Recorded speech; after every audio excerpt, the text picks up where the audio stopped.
We are now recording. Let's go from current slide, and I think we'll be ready to roll. Well, I thought we'd be ready to roll. Okay, here we go. All right, if there are no questions, hopefully some more people will be coming in soon. Let me just make sure nobody's out there in the waiting room. I have 7 students. Oh, here's 2 more. I don't know why they didn't show up. There's Victoria and Jermisha. Okay. Let me get in the right class here. Jermisha's here and Victoria is here. Okay. All right. So now we're up to 8 students. 1, 2, 3, 4, 5, 6, 7, 8. Got it. Okay. All right. Any questions on anything we've covered so far?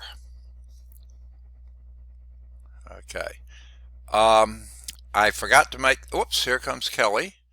Let me get her marked here.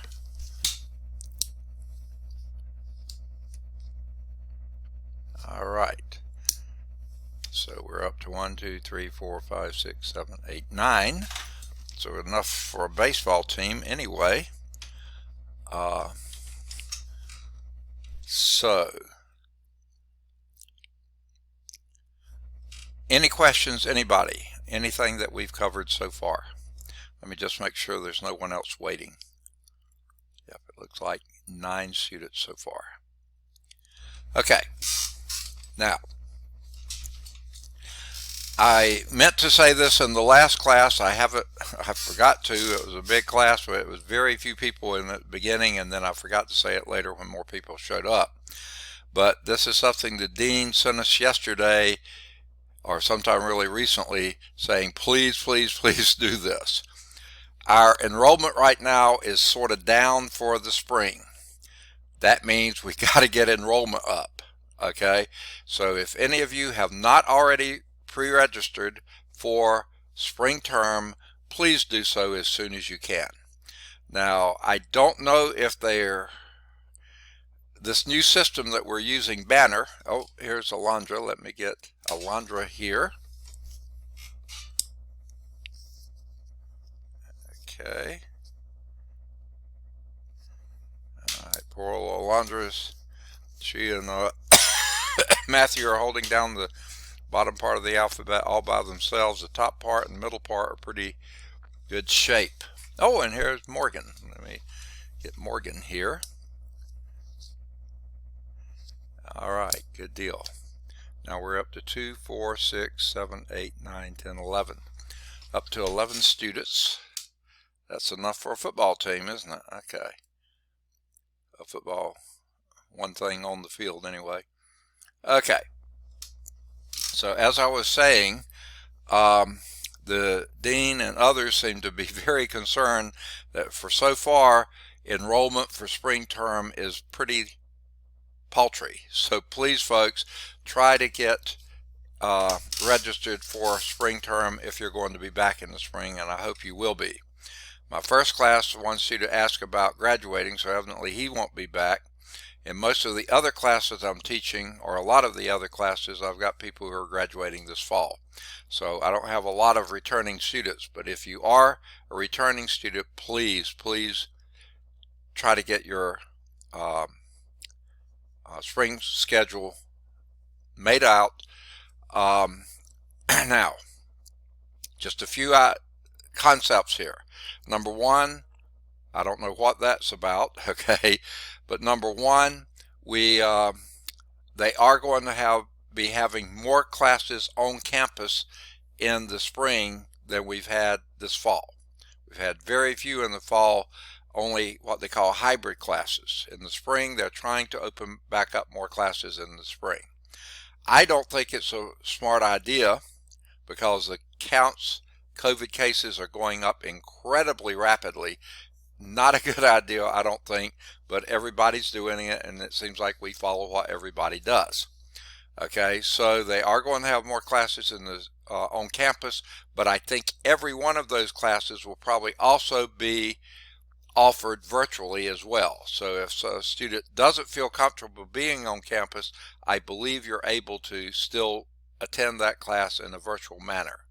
I don't know for certain that's going to be the case. I'm kind of out of the loop now because I'll be retiring on the 1st of February. So I will not be here. I won't be on campus at all because of my health, but I won't even be employed by the college after the 1st of February. So I'm not being consulted or asked or anything else. They're making whatever decisions they're making completely separate from whatever my opinion is. So, and that's their right too. So I won't be here to deal with it. So anyway, the point being, try to get registered for spring term. Now, I was starting to say on this new system banner, I know that last fall, this term that we're in now, when people were registering for that, they had to contact an advisor before Banner would let them register. I don't know if that's still the case or not, but I do know that we all are signed up to be on the virtual advising thing. I have 5 hours a week. I'm on it. Monday afternoon from 5 to 6, Wednesday morning from 8 to 9, Wednesday afternoon 5 to 6, and Friday morning from 8 to 10. Okay, I'm there. Okay, so far this term I've had very close to 0 advisee contact me. Okay, I don't know why. Usually I'm pretty busy advising. I don't know if people know I'm leaving, I'm retiring, so therefore they're not signing up for me. I don't know. But anyway, if you do need to talk with an advisor just to get them to check off that you've been advised, do that and get your advising done, and get registered for your classes. We cannot register you for your classes. You have to register yourself under this new system called Banner. But we do have to allow you to register, or at least we did in the fall, which meant that we had to remove any blocks from advising, okay, saying that we had talked with you and then you could register. All right, way too long on that probably, but please get that done. Now, do you have any questions before we get started in Trig? All right, we're in Chapter 5, Analytic Trigonometry. We're in 5.3, which is more than halfway through the chapter now, and we're looking at 5.3 is solving trigonometric equations. Now, we talked about several. We're going to start talking about equations of the quadratic type. So that's where we're beginning today. This is on page 365, and here's how they launch into it. If they would advance. It won't advance. Here we go. Many trigonometric equations are of the quadratic type, and now the standard numerical algebraic equation of a quadratic type would be ax squared plus bx plus c is equal to 0. Okay? That's our standard form for an equation of a quadratic type. The difference here is your x's are no longer variables, they are functions. Okay? They could be trig functions. Okay? That's what we're dealing with, trig functions. So here would be an equation of a quadratic type in sign. The a could be 2 or any number it wanted to be. The x could be a sine function, so that would be sine squared x. The b could be any number it wanted to, for instance, like -1 times your x, which is your sine x. Okay, it's no longer just a variable, it's now a trig function. Plus c, the c here is a -1, equals 0. Okay, here's another one in secant. Okay, a here is 1. The x, the function x rather than the variable x, would be secant squared x. The b here is a -3. The x is the function secant x, and then the c is a -2, and that's equal to 0. Now, they've rewritten this in this way. I don't know why. It's in my mind, no clearer or fuzzier, but you can write it either way you want to. To solve equations of this type, what we always do first is try factoring the quadratic. Okay? Or when you can't factor the quadratic, use the quadratic formula, but the quadratic formula usually start with x equal minus b plus or minus square root of b squared minus 4ac over 2a. Well, now it's not going to be x, it's going to be sine x or secant x or any one of your trig functions that fits the bill. Okay, so that's what we're going to be doing with trigonometric equations of the quadratic type. So here's example 4 on page 365, I can't read. Okay, and let me find my pen and my pad here, and let's see if we can do it.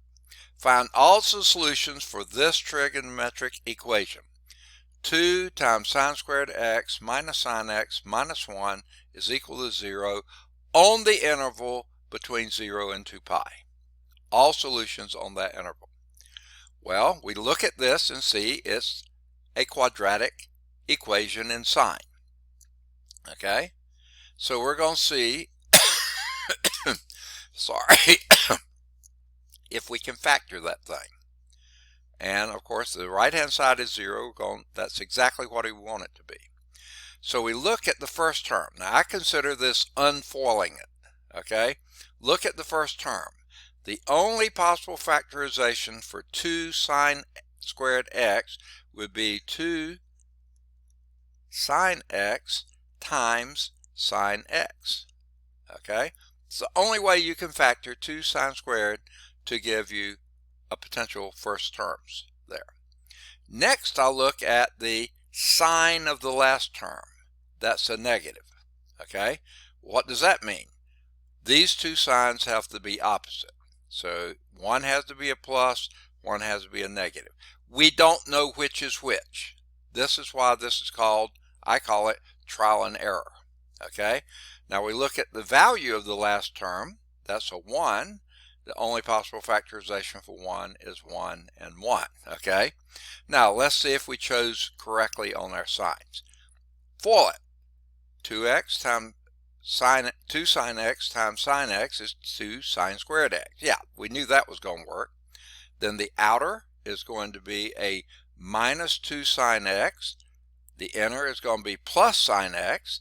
That does add to negative sine x. So that worked. And then the last terms, minus 1 times plus 1, plus 1 times minus 1 is minus 1. So that works. So we lucked out, got it on our first try, and that's why we got a happy face there. Okay, so what do we do from there? Well, now we factored this. I'm going to get rid of the factoring lines here, the FOIL lines, just because they're a little in the way. So let me get rid of the smiley face here. Okay, now what do we do from there? Well, you have two entities. Where did the pen go? There it is. This times that equals 0. Guess what? The only way you can multiply two things together to give you 0 if one or the other of those two things are 0. So let's set each one of them equals to 0. 2 sine x plus 1 equals 0, or sine x minus 1 is equal to 0. Now, why the pen sometimes does that, I don't know. I did nothing to make it happen. It just sometimes does it on its own. So let's solve each of these equations for sine x. Then we'll worry about what x is, but we'll first solve for sine x. So what we'll do here, subtract 1 from both sides. That adds to 0. So you have 2 times the sine of x is equal to minus 1. We're still wanting to solve for sine x, so we'll divide both sides by 2. Now what we have is sine x is equal to negative 1/2. All right.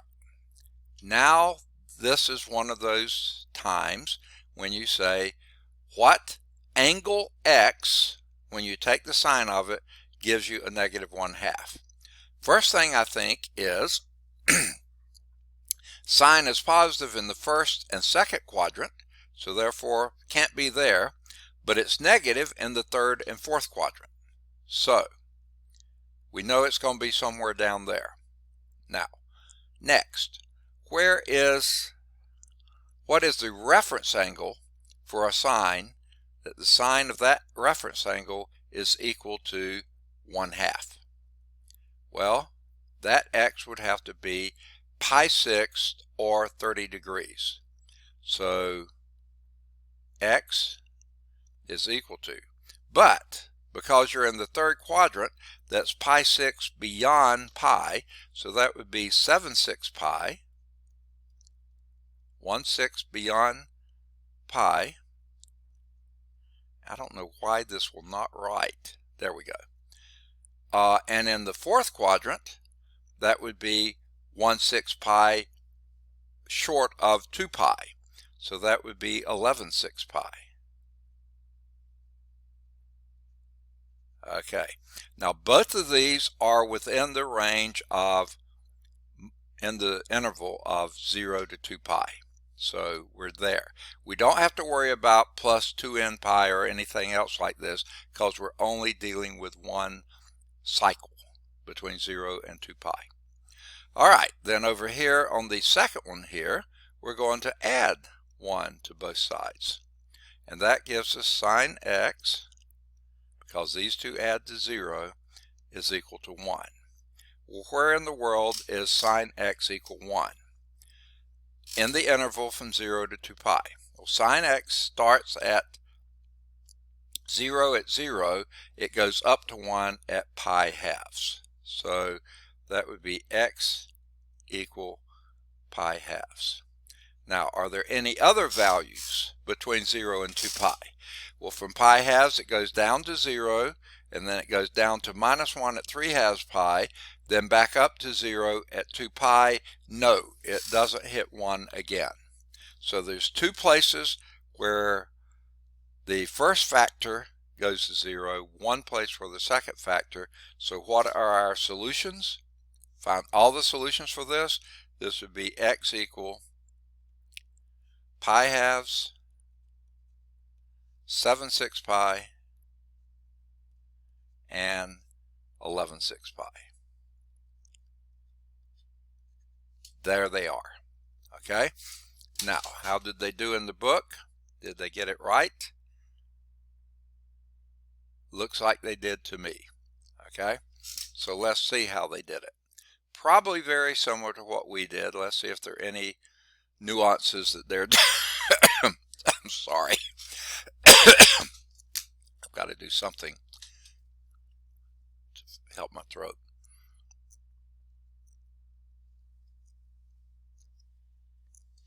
Hopefully that will help some. All right.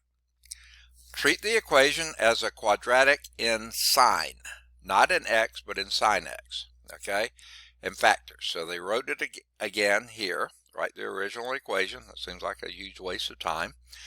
And see if we can factor it. Well, the only possible factorization of 2 sine squared is 2 sine times sine. Okay. Then look at the sign of the last term, the SIGN sign of the last term, and that's a -1. So one of these has to be plus and one's minus. We just happen to pick the right one. Okay. And then the only factorization for 1 would be 1 times 1. Check and see if that works. FOIL it. 2 sine times sine is 2 sine squared. Outer would be 2 sine times a -1 is -2 sine.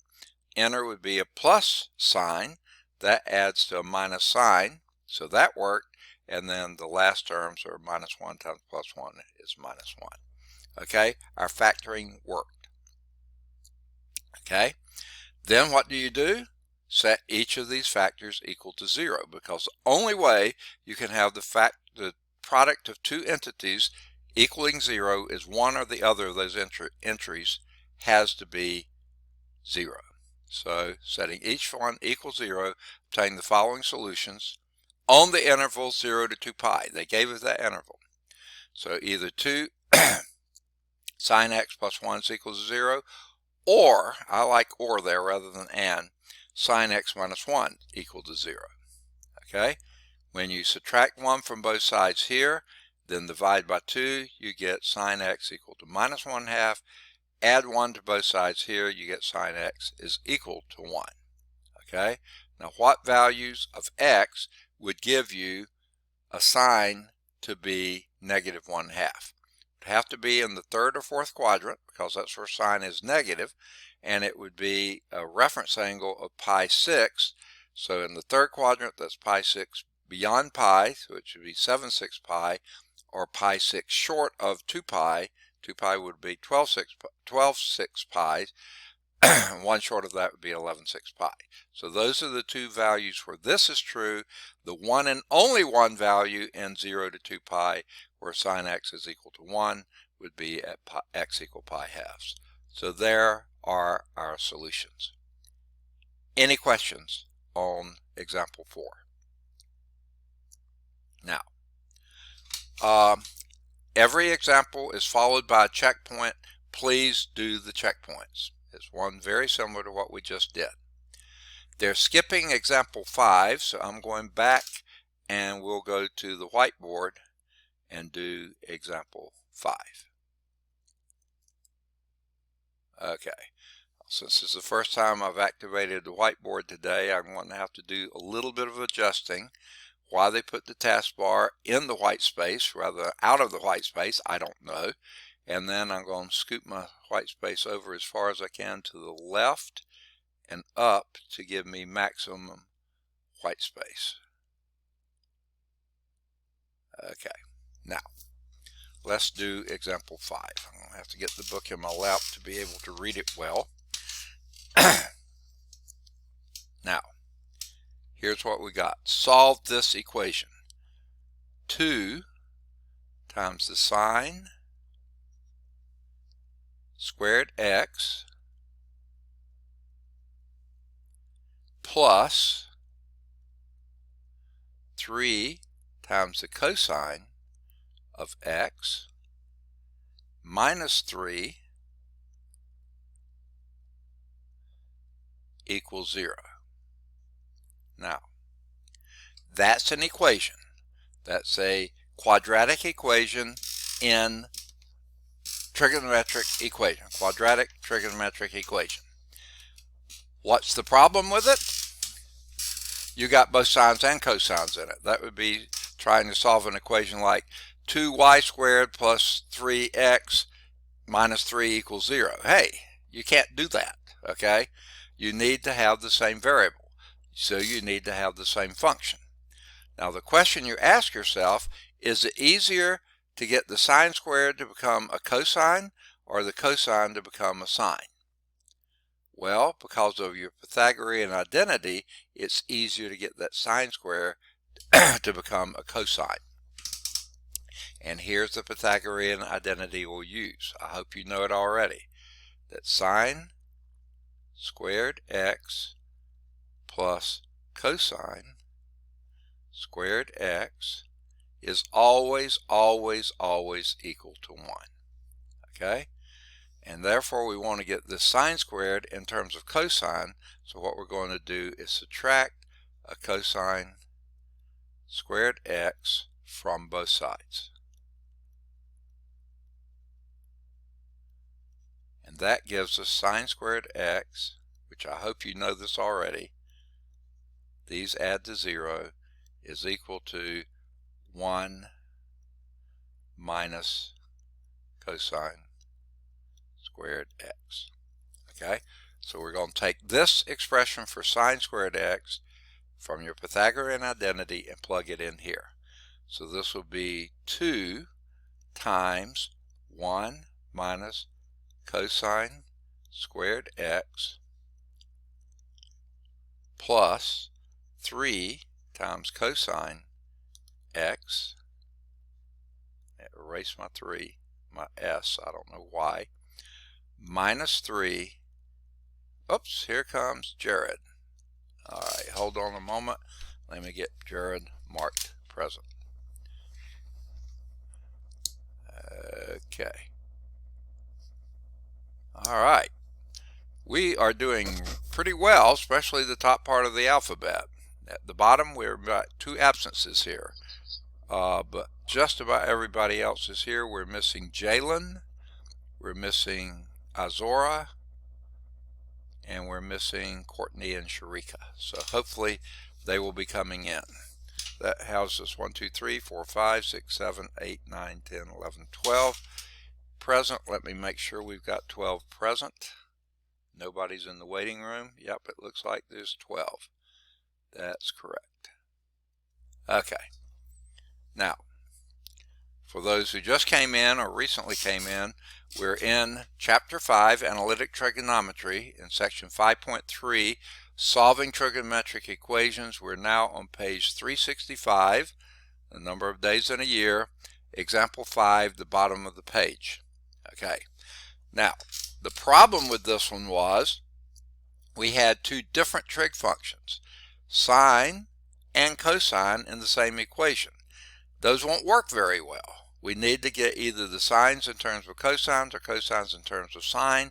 Since the sine was squared, it's easier to get that into a cosine form because of the Pythagorean identity over here, which I wish I could get. There it is. And we found out sine squared was 1 minus cosine squared, which hopefully you knew already. So we're plugging that in for sine squared. That's where we left off, so let's proceed. This will be 2 times 1 is 2, minus 2 cosine squared x plus 3 cosine x minus 3. I left off my equals 0 here. Okay. Now, that's an equation all in cosine. What I don't like about it is the leading term is negative.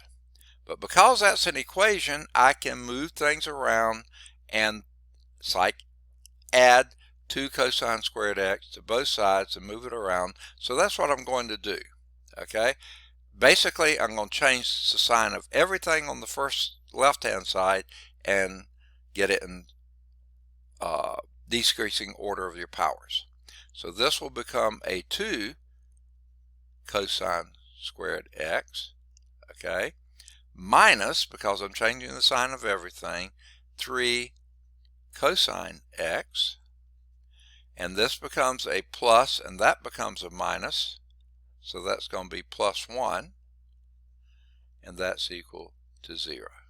Okay, so what I did there was multiply everything by minus 1, or divide everything by minus 1, however you want to say it, and then get them in, combine the like terms that you have.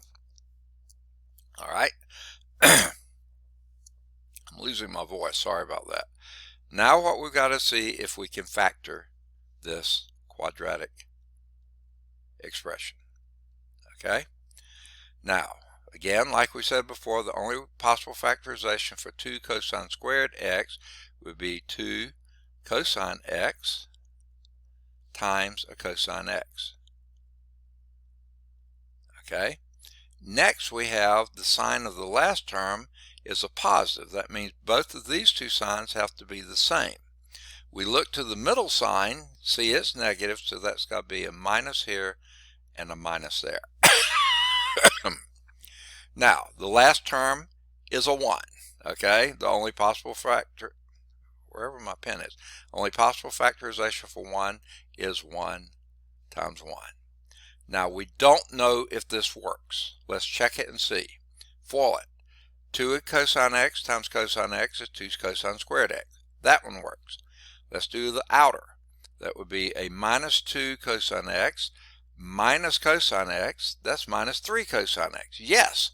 And then the last term is minus times minus is plus 1. Yes, that works. All right. So what do we do now?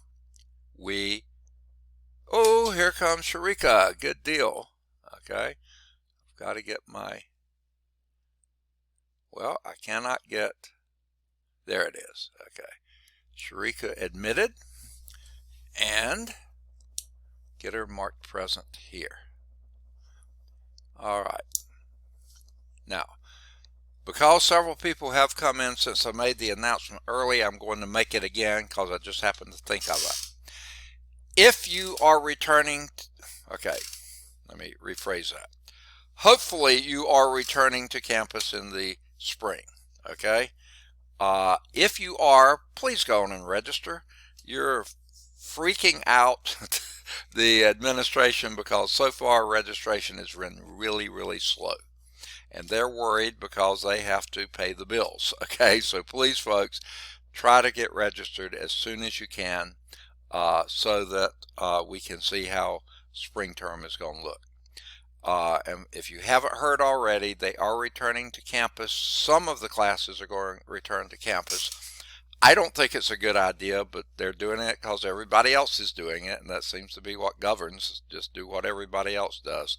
But anyway, there will be on-campus classes, there will be virtual classes, there will be online classes, and there will be hybrid classes. Okay, so please register for spring term as soon as you can. Now we're in this new banner system. You got into classes this term, and I assume it's going to operate somewhat similarly as it did in the fall. And I think my memory is that students couldn't register unless they had been approved by an advisor. Okay, in the old system, the advisor could go on and register if they just got with the students and registered. They don't do that anymore. At least my understanding is they don't. So you need to check with an advisor, get permitted to register, and then you have to register on your own. The advisor cannot do it for you, but we have virtual advising hours, I think every hour of the week between 8 in the morning and 6 in the evening, all 5 days a week. And so please try to get advised and then registered as soon as you can. You have to register yourself, but I think you have to go to an advisor and get permitted to register. So please get that done as soon as possible. All right. Now,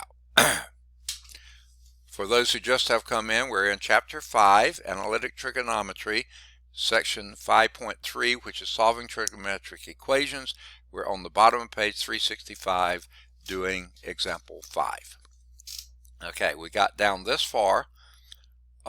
And we have the product of two factors here equaling 0. Well, that means one or the other of those has to be 0. So I'll say, this aggravates me. Okay. Either 2 cosine x minus 1 is equal to 0, or cosine x minus 1, and here comes Damien. Let me get Damien here and marked on the roll. All right, we got the top 5 people on the alphabet here, missing Jalen, and then we're missing Azora, and then we're missing Courtney. So if we can get those 3 here, we will have perfect attendance today. Way to go, team. Okay. Now, so what we said, either the first factor has to be 0 or the second factor has to be 0. By the way, for Damien, you just came in, we're in Chapter 5, Analytic Trigonometry, Section 5.3, Solving Trigonometric Equations. We're doing Example 5, the bottom half of page 365.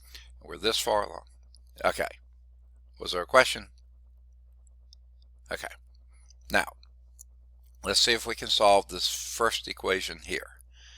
Well, let's add 1 to both sides because we're trying to isolate the cosine now.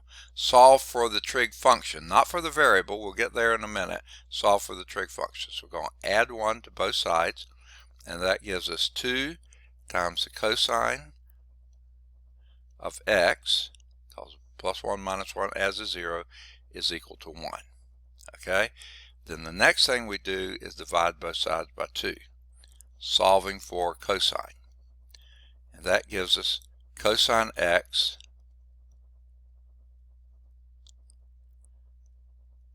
is equal to 1/2. Now, pause just a moment here, folks. Notice they didn't say on what interval. Example 4 said on the interval from 0 to 2 pi. Now we don't have an interval.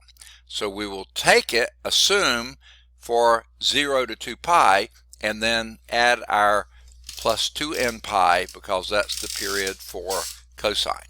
Okay, so what values for x, when you take the cosine of that, you're going to get a 1/2.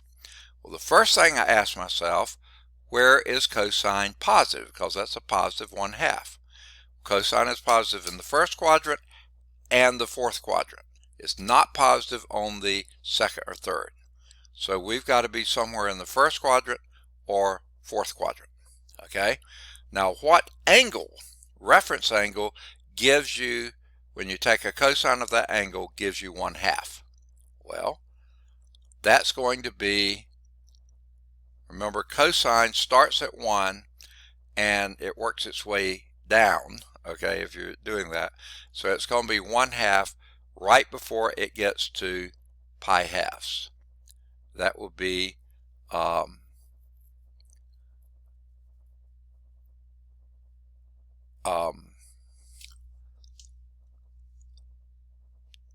pi thirds. Okay, I couldn't get the words out.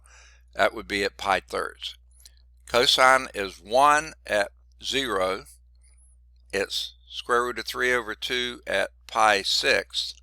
It's square root of 2 over 2 at pi fourths, and 1/2 at pi thirds. So this first one here will be x equal pi thirds. Okay, but that's in the first quadrant. In the fourth quadrant, it's pi thirds short of 2 pi. So 2 pi would be 6/3 pi, and 1/3 pi short of that would be 5/3 pi. This pen will not write. Okay, so those are the two places where cosine x is equal to 1/2. That's in the first period from 0 to 2 pi. Okay, let's go on and take care of this one too. Here we're going to add 1 to both sides. And so what we wind up with here is that cosine x is equal to 1. Well, where is that true? Well, we know one place. That's where x equal 0. That's where cosine begins, up at 1. Okay, and then it goes down to 0, down to -1, back up to 0, and back up to 1 at 2 pi again. So we only have one place in that interval where it's equal to 1.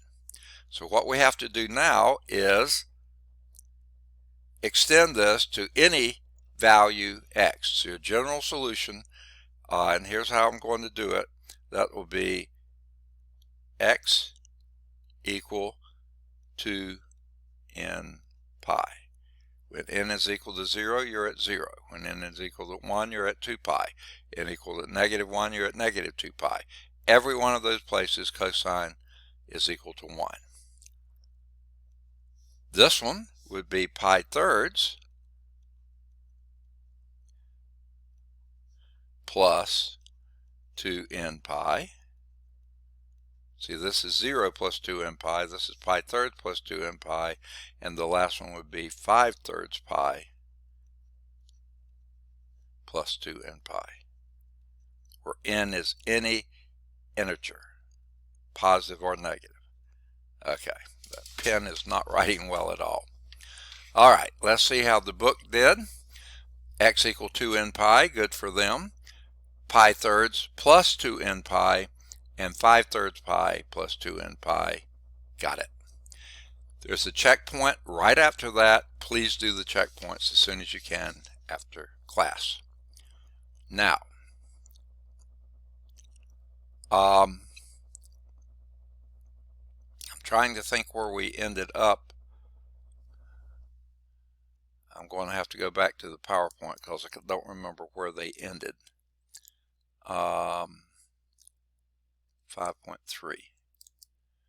Okay, we did equations of the quadratic type, and I cannot get the cursor to show up. Why it does this, I don't know.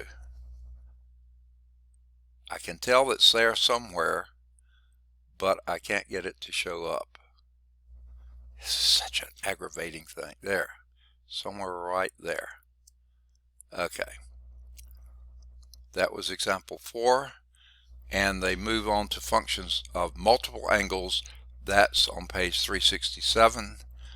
We still got to do example 6, so I thought I had to go back to the whiteboard, so let's do that.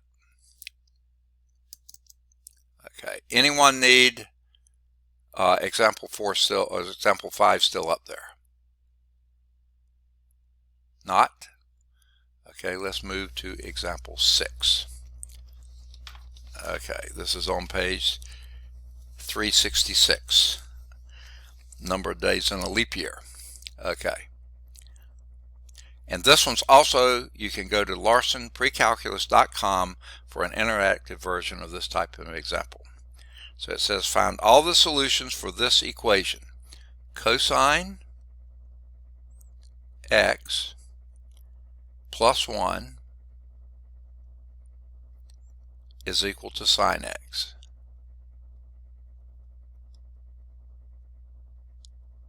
Okay.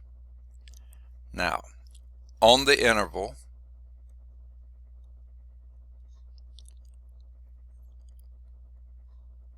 (0 to 2 pi), 1 period of either cosine or sine. Okay. Now, this one presents a dilemma we didn't have before. Okay. Remember in the last one, we had cosine squared or sine squared, one or the other, and sine or cosine. Okay. Well, as long as you got a square there, you can use a Pythagorean identity to get into the other one. This one, neither one of them are squared. So we're kind of at a loss here of what we're going to do to get these to work. Now, there is no fundamental identity here that gets you from cosine to sine or sine to cosine. That's a pain. That's a problem. So what we're going to have to do here is a dangerous step, because it does introduce some possibilities that may give you wrong answers. Okay? But it's what we've got to do. Since we need them squared, we're going to have to square both sides of the equation. Now, the problem with that is you may have introduced some extraneous roots. So anytime that you do something like squaring both sides of an equation, you've got to, absolutely got to, check every answer to make sure it does work. Okay, so that's what we're going to do first. We're going to square both sides of the equation, remembering that requires us to this pen is not writing well. Requires us to check all your answers. Never a bad idea to check them, but this one we've got to. Okay, so if you square this binomial here, that gives you a cosine squared, square the first term, plus twice the product, so that would be plus 2 cosine x, plus square of the last term, plus 1. And that's equal to sine squared x. Okay, now we still have a problem that you have two different trig functions, but since the sine is only squared, we can rewrite this as, just like we did similarly before, 1 minus cosine squared. Okay, then we're going to add this cosine squared to both sides here, sort of eliminating this middle side, you might say. So this will give us plus cosine squared x plus cosine squared x. Okay, and then we'll subtract 1 from both sides. Subtract 1 from both sides, and what does that leave us with? 2 cosine squared x plus 2 cosine x. These add to 0, these add to 0, those add to 0, so that's equal to 0. What can we do now? Factor. Factor out a cosine, or 2 cosine x. 2 cosine x, greatest common factor, leaving you a cosine x plus 1, because you factored out 2 cosine x. Okay, and that's equal to 0. Well, either 2 cosine x is equal to 0, or cosine x plus 1 is equal to 0. Well, over here, you know 2 can't be 0, so basically divide that away, okay? And that gives you cosine x equals 0. That would be when x is equal to, remember we're only on the interval 0 to 2 pi, so that would be when x equal 0, because cosine of 0 is, no, I'm sorry, when x equal pi halves, because cosine of pi halves is 0, or when x equal 3 halves pi. All your half pi's, okay? Because cosine of x goes back to 0 at 3 halves pi. Now, on this side, we're going to subtract 1 from both sides, and that gives you, because that adds to 0, cosine x is equal to minus 1. Well, where is that true? Okay, cosine at 0 is 1. At pi halves would be 0.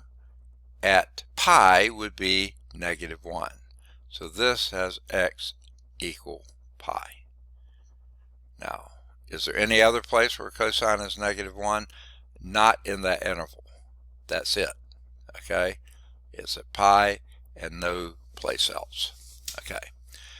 Now, those are our potential solutions, but what we've got to do is make sure they are actual solutions. So we need to plug each of these back into our original function, okay? And I'm going to go back and change that original function back to the original function, okay? If I could get my eraser to work. And this is so aggravating. I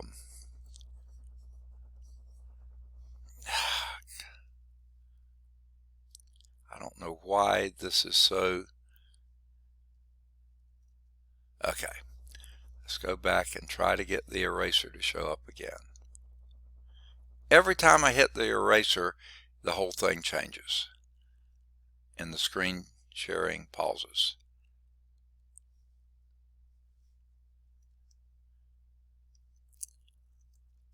Okay, let's try it again. Okay.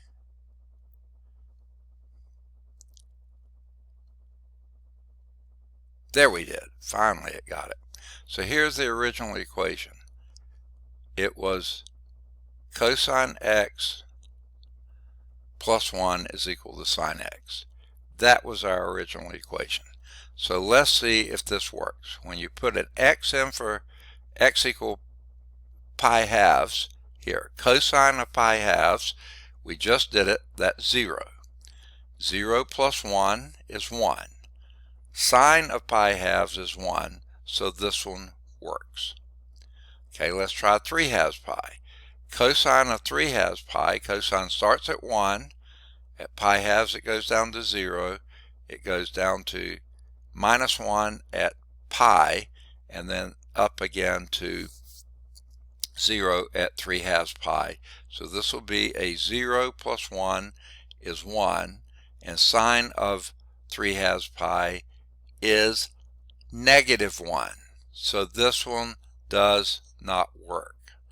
Why did it look like it worked? Because we squared both sides. And when you squared both sides, the -1 became a 1, and then that did work. Okay? Well, let's try the last one.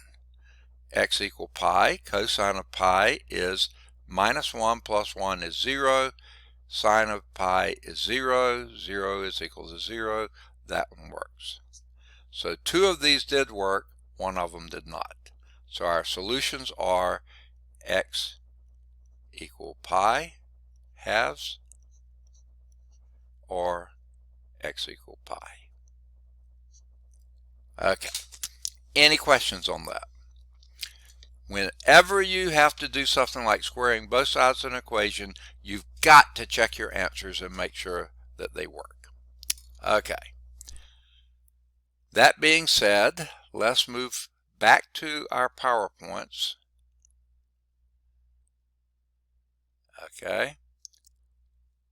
That was 5.3. And we'll go back. See, this time the cursor shows up. I don't know why it doesn't sometimes and does sometimes and doesn't other times. So now we're on page 367, functions involving multiple angles. Okay. Now, if you recall what our technique was, when you have an equation, a trigonometric equation, solve first for the trigonometric function, whatever that takes, and then solve for the variable. Okay? Now we're going to have functions involving multiple angles, so we're going to have to do a step further. We're first going to solve for the function, then we solve for the multiple angle, and then we solve for the angle. Okay, so it's another step in there. This next example involves a trigonometric function of multiple angles of the forms cosine KU, tangent KU, it could be a side KU, whatever. Okay, to solve equations for these forms, you first solve the equation, and I wish they did, for the trig function first, then you solve for the KU, and then divide the result by K and solve for the U. Okay, why they changed variables on us, I don't know, but they did. Okay, so here's example 7. I'm going to have to take a quick pause here. I'm losing my voice. I'm losing continuity here. Hold on just a second.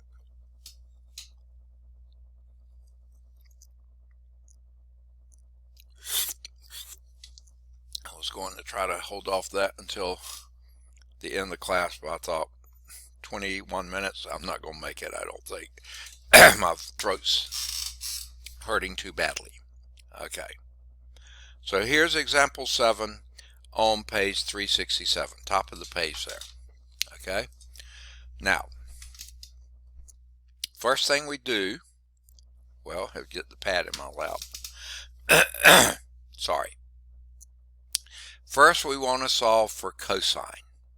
So what we'll do, add 1 to both sides of the equation, trying to isolate the cosine. Okay? And when you do this, these add to 0.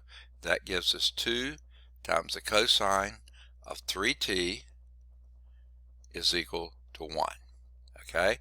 Still trying to solve for cosine. So what we'll do is divide both sides of the equation by 2. Okay? And that gives us cosine of 3t is equal to 1/2. Okay, so now we've solved for cosine. Now we want to do the argument of cosine, which is 3t. Well, where is cosine equal to 1/2? Now they didn't give us an interval here, so we're going to have to give a general solution for this one. Okay, we'll do it for 0 to 2 pi because that's our original period for cosine, 0 to 2 pi. So let's do that first. Where is cosine equal to 1/2 between 0 and 2 pi? Well, it's in the first quadrant and in the fourth quadrant, because cosine is positive in the first quadrant. I'm sorry, in the fourth quadrant. Well, where is it? What's the reference angle? Cosine of theta is equal to 1/2. Well, we did this a little bit earlier. I'm sorry, that would be at pi thirds. Okay, remember it's 1 at theta equals 0. It's root 3 over 2 at theta equal pi 6. Then it's root 2 over 2 at theta equal pi fourths, and it's 1/2 when theta is equal to pi thirds. Okay, and then 0 at pi halves. So I'm so sorry. So one place is where 3t is equal to pi thirds. That's in the first quadrant. In the fourth quadrant, it's pi thirds short of 2 pi. Well, 2 pi is 6/3 pi, so then you also have 3t is equal to 5/3 pi. Okay. Now, but that's where 3t is equal to these values, because that was your argument here. Okay, wait, time out a moment here. You also have plus 2 n pi, because remember in your general form you need that plus 2, oops, that's supposed to be a plus 2 n pi. Okay, that covers everything now, except we want to know what t is, not what 3t is. So what we do here is divide by 3 and divide this one by 3. Okay, and what that gives us is the 3's go out. Okay, and what you have here is pi ninths plus 2 n pi over 3, or 5 pi ninths plus 2 n pi over 3. Okay, you first solve for the cosine or the trig function, then you solve for the argument of the trig function, the 3t, and then you solve for t. So those are your 3 steps that you take. Let's see how the book did. Pi ninths plus 2n pi over 3 and 5 ninths pi plus 2n pi over 3. Got it. So let's see how they did it. I bet you it's very similar to the way we did it. Let's see if they had any nuances that were a little different. They write the equation over again. I don't know why they always do that. Why don't they just use the one that's already there? But they don't. Okay, now what we're going to do next is try to start solving for the cosine. Okay, so we're going to add 1 to both sides. That's what we did. Then divide both sides by 2. That's what we got. Again, solving for cosine. Now you solve for cosine. Now what we do now is figure out what angle 3t, when you take the cosine of it, gives you 1/2. Okay, and we want to do this in your first period. Okay, 0 to 2 pi. That will be at pi thirds or at 5 pi thirds, because the cosine is positive in the first quadrant and the fourth quadrant with the reference angle pi thirds. Pi thirds would be it in the first quadrant, and pi thirds short of 2 pi, which would be 5 pi thirds, are the only solutions in that first interval, 0 to 2 pi, in one period. Okay, so we take the 3t equal pi thirds plus 2n pi, and 3t here equal to 5/3 pi plus 2n pi, and then divide both of these by 3. Okay, and that would give you pi ninths plus 2/3 n pi. This would give you 5 ninths pi plus 2n pi over 3, where n is any integer in the world. Any questions on that? All right. If not,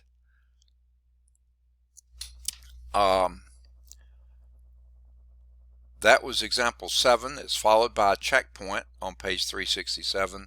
There's also example 8. So, sorry, my throat's messing up. Let's go to, let me first check and see if we got everybody counted for. We should have 13. I think we did that before, so let's do okay. Let's go back to the whiteboard. Anyone need this up here a little longer before I erase it? Okay. Now, example 8.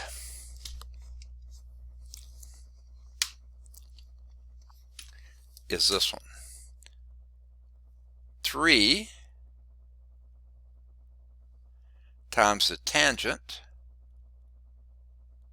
of x over 2 plus 3 is equal to 0. There's your equation. Okay? Now, just like always, what we first do is try to solve for the trig function. Okay? Right here. Solve for tangent. How do we do that? Start by subtracting 3 from both sides. Okay? This adds a 0 then, so you get 3 times the tangent of x over 2 is equal to minus 3. Okay? Still need to solve for your trig function. How do we do that? Divide everything on both sides by 3. Okay? These 3's go out then, and you're left with tangent of x over 2 is equal to minus 1. Okay. Now, here's what you have to remember here. Remember, tangent and cotangent are the only two trig functions that have a period of pi rather than 2 pi. Okay? So where in the world is tangent equal to minus 1? Well, tangent of 0 is 0, and tangent pi halves and minus pi halves are undefined. Those are your vertical asymptotes. So in between that, between 0 and pi halves, that's where tangent is plus 1, that's at pi fourths, or negative 1 at minus pi fourths. That's what we're looking for here. So that's going to be true at negative pi fourths. So x over 2 has got to equal to negative pi fourths. Okay. Now, remember though, tangent and cotangent have a period of pi, so you just have to add your n pi. Not 2n pi. 2n pi was your other 4 trig functions who have periods of 2 pi. That's why you have that. So this gives you that. Now, where do we go from here? We've first solved for tangent. That's what we did there.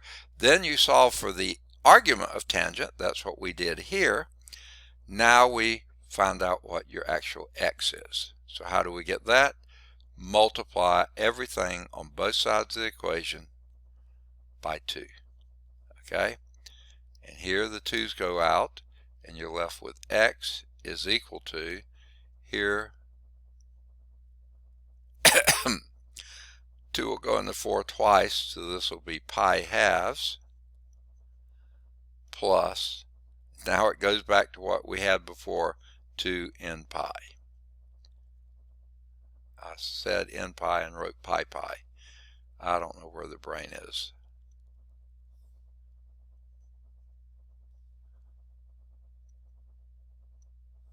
Okay. 2n pi. Okay. And that should be your solution. X equal pi halves plus 2n pi. That's example, which was it? 8.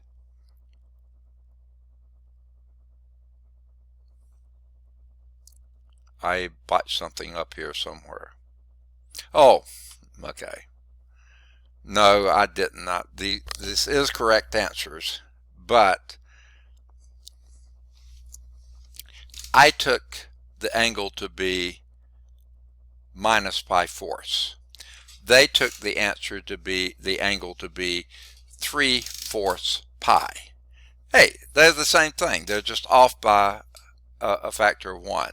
So even though they look like they're wrong answers, they're not. If you take n equal 1 here, n equal 1, pi halves plus 2 pi, that would be 4 halves pi plus pi halves would be 5 halves pi. Let's see, no, that's not right either.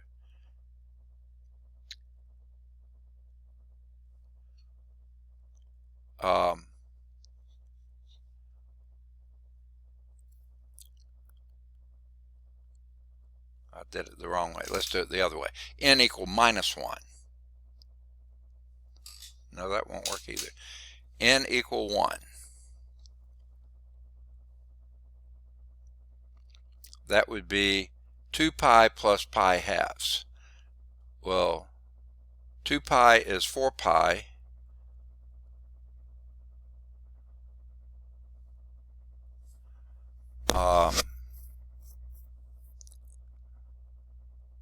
Two pi is 4 halves pi plus 1 half pi is 5 halves pi.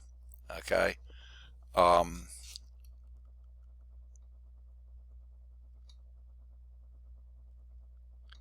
You'll just have to take my word for it. They are the same solutions. It's just that, let me make sure of that first.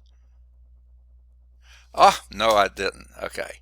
That's a minus. I left off the minus sign. That's why the numbers weren't working.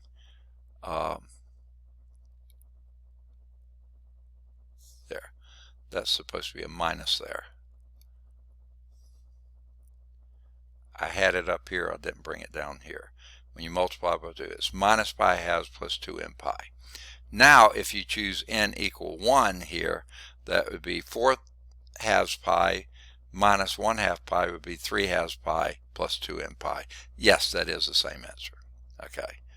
Now, is it any better or worse to have a minus pi halves plus 2n pi or 3 halves pi plus 2n pi? No, they're the same answers. It's just shifted over one thing. It works. There is a checkpoint there. Please do the checkpoints. All right. Now, we've got, I think, about 6 more minutes, so let's go back to our PowerPoint. Let me make sure nobody's in the wings here. I don't see anybody. Okay.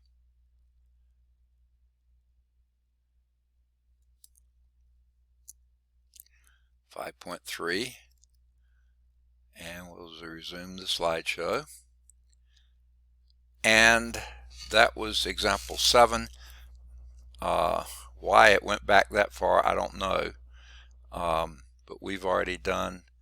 Okay, here's using inverse functions. Okay, this is page 368. Now,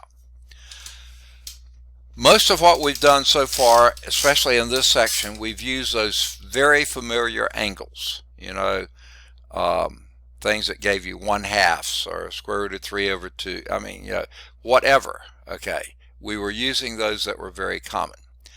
A lot of times you're not going to have nice, friendly angles like that. You're going to have other angles. So sometimes you will have to use inverse functions to find those. This is one example of such as that. Here's your example. Secant squared x minus 2 tangent x equal 4. Just like we did before, only not with this exact example, we've got 2 different trig functions here. You've got to get it down to one trig function. Well, which is the easier way to go? To get secants in terms of tangents or tangents in terms of secants? Okay? Because of your Pythagorean identity that relates secant squared to tangent squared, that's the way to go. So let's identify which is our Pythagorean identities that's going to be. Remember, our original one is sine squared theta plus cosine squared theta is equal to 1.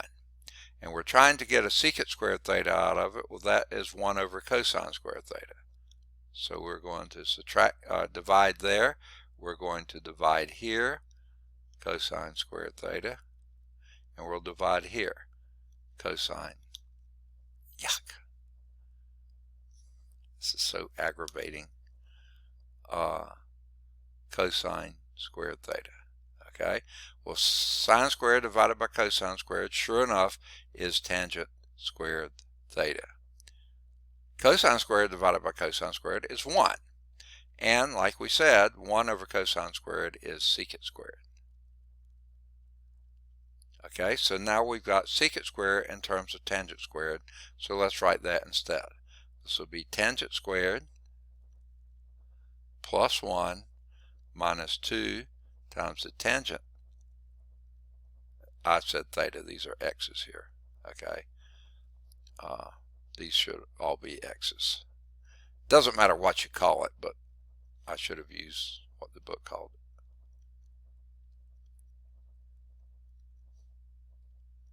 Okay, tangent squared x plus 1 minus 2 tangent x is equal to 4. Okay, now combine like terms, move things around, and we have tangent squared x minus 2 tangent x. Okay, subtract 4 from both sides and you get minus 3 equals 0. You always want it to be, when you have a quadratic form, you want the other side to be a 0. Okay, now let's see if we can factor this one. Only possible factorization for tangent squared is tangent times tangent.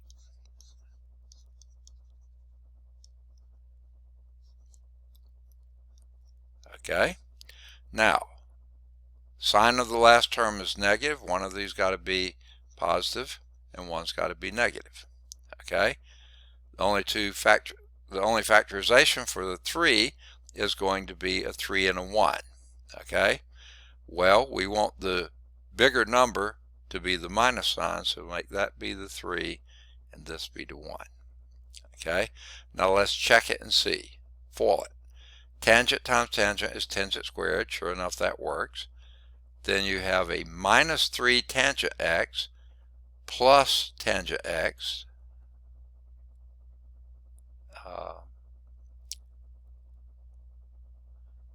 I'm sorry, I got lost there.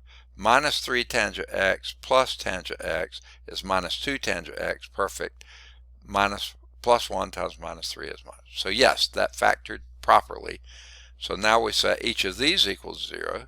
Tangent x plus 1 equals 0, or tangent x minus 3 is equal to 0. Well, this gives you something you can play with. Subtract 1 from both sides, and that gives you tangent x is equal to minus 1, because these add to 0. Over here, we add 3 to both sides, and that gives you tangent x is equal to 3. Okay, I'm sorry, folks.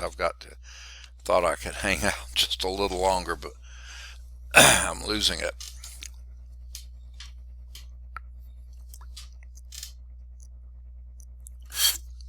Okay, sorry. Okay, now this one is one of our favorite angles. At what angle theta are you at minus 1? That's at minus pi fourths. So x is equal to minus pi fourths here. Now I'll probably get in trouble again because they want to do 3/4 pi. That's fine. We'll mess with that. This one, however, I don't know. I don't know where tangent x is equal to 3. It's somewhere up there between pi fourths and pi halves, but where, I don't know.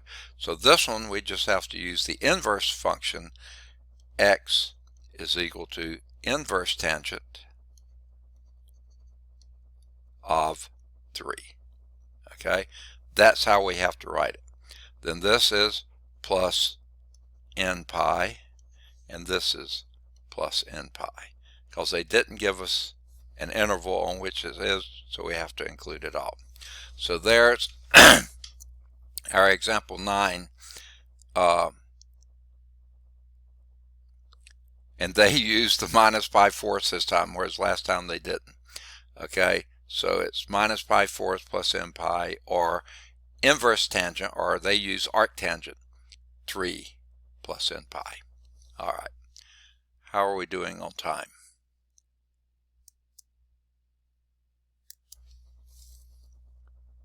Whoops, we've just gone over 2 minutes. Let's just do this quickly.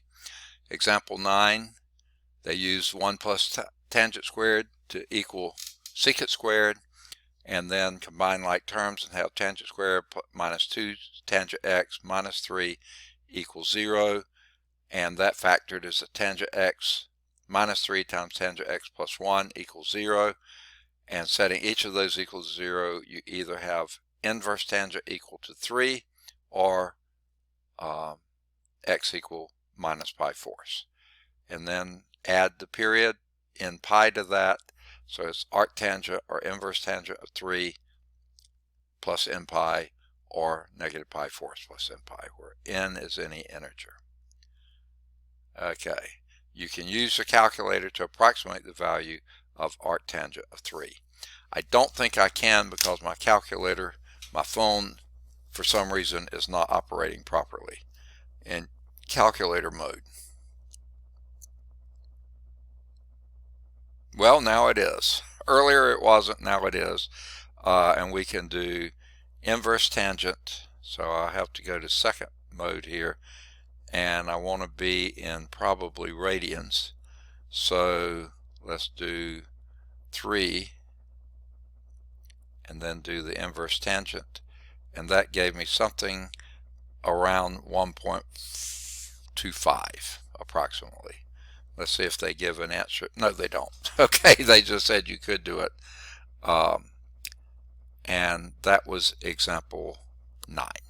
Okay. And they didn't give the answer. Okay. I don't know why my calculator wasn't working earlier, but now it is. Okay. I may have eliminated something that... Okay. All right. We'll pick up next time with example 10. Okay. And there is no example 10 on the slide set, so we'll do example 10 and 11 off of 5.4. So remind me next time not to start in 5.3. Okay. Homework exercises here would be any of the odds 5 through 9.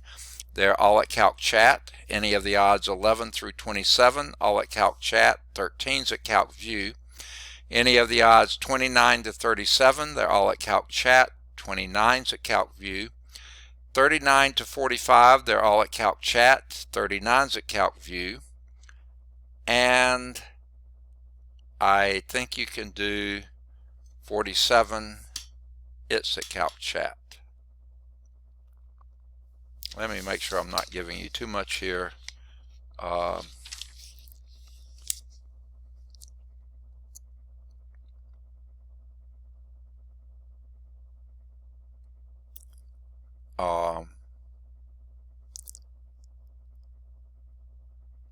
All right, I think you can do any of the odds 49 to 57. They should be all at Calc Chat. And using inverse functions, you should be able to do that. Any of the odds 59 to 69, they should all be at Calc Chat. 61's at Calc View. We haven't done one with using the quadratic formula yet. We'll do that next time. So we'll stop there at 69 and pick up the rest of those next time. Any questions?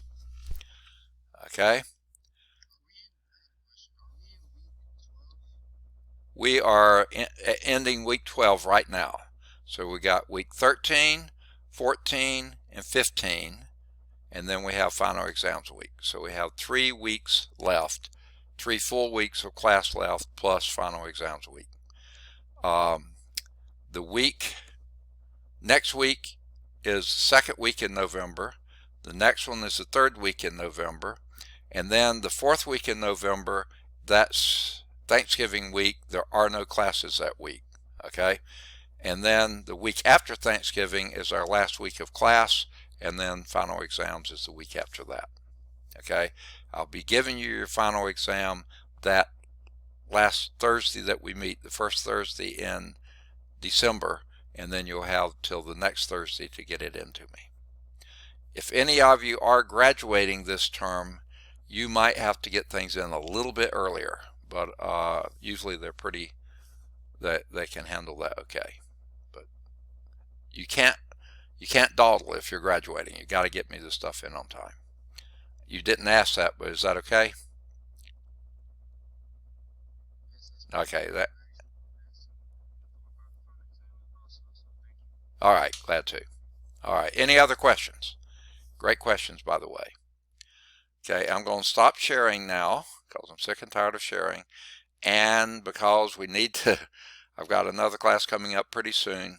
I'm going to stop or end the meeting for all of us. But folks, even though it was a pretty nice looking weekend coming up, be careful because the virus is still out there. Be safe. Take care of yourselves. Okay? And register for spring term if you're going to be here in the spring. Good deal. Thanks much. We'll see you on Tuesday. Have a good weekend. Bye-bye.